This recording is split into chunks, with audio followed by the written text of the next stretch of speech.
28 પ્રભુ વ્યાપકમાં બધા એમ કે છે કે આખી ક્લિપ આવવા દો.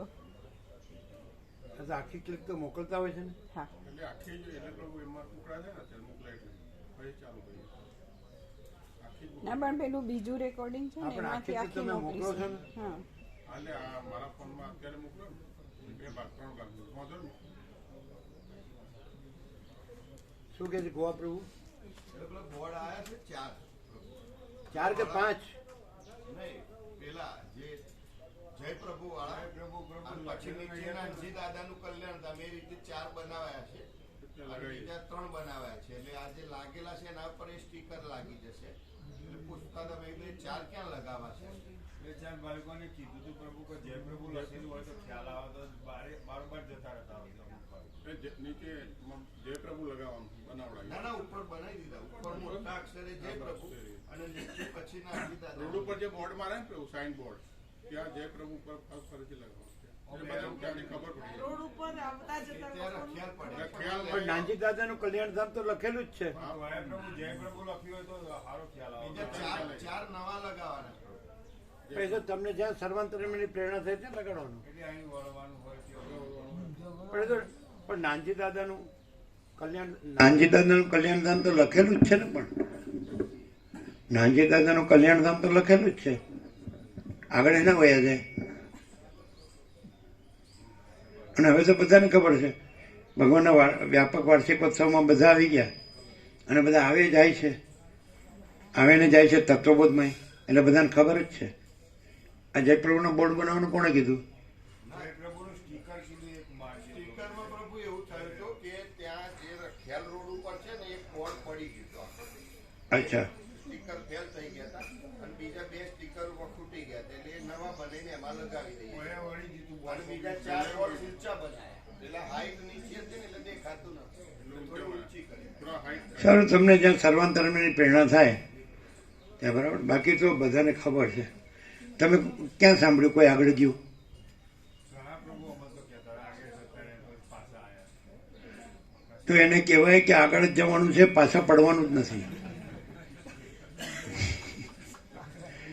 આગળ પાછા ન પડાય, આગળ જવાય.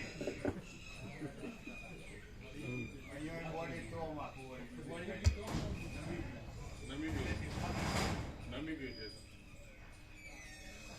આગળ કોણ વયા જાય ખબર છે? કોઈ દી ન આવતા હોય ને એ જતા રહે, કાયમ આવતા હોય ન જતા રહે. એટલે તમે એની ચિંતા કરો એ ખોટી. એ પાછા કાયમ આવવાના ન હોય એટલે આગળ ભલે જતા રહે. સરસ છે. આગળ મેસો નદી છે, હનુમાનજીનું મંદિર છે અને આગળ જાય તો દેવી માતાનું મંદિર છે. જવા જ દો. સરસ નદી છે, મસ્ત. અમે તો જઈ આવ્યા.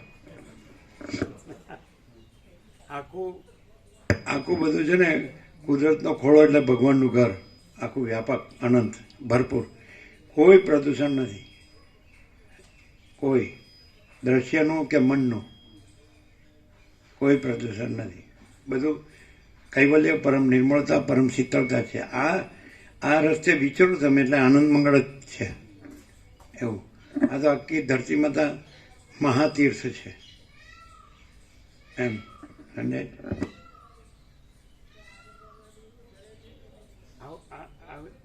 આવી જગ્યાઓ ઓછી હોય.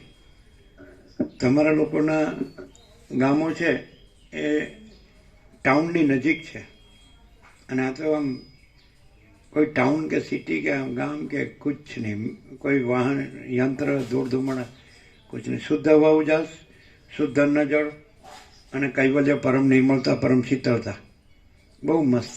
આ તો અમે તો આવતા જ કીધું આ મરવા જેવી જગ્યા છે, જીવવા જેવી નહીં, મરવા જેવી જગ્યા છે. એટલે મરવાનું એ અહીંયા આનંદ મંગળ એવી જગ્યા છે, મસ્ત. અમે વિવેક પ્રભુ કહી દીધું છે અહીં મોટો ખાડો કરીને દાટી દેવાનું, મીઠું નાખવાનું ઢગલો, પછી હુડાવીને પછી બીજું મીઠું ઢગલો નાખવાનું, પછી માટી. અને તમારે બેસવું હોય તો બનાવી દેવાનું. આમ શાંતિથી આવીને ઘડીક બેસીને જતું રહેવાનું. તો તમને એમ અંદરથી અવાજ આવશે અમે પોતે જ પરમ ચિદાકાશ, પરમ જ્યોતિ, અખંડ જ્યોતિ છીએ. પૂર્ણ વિરામ.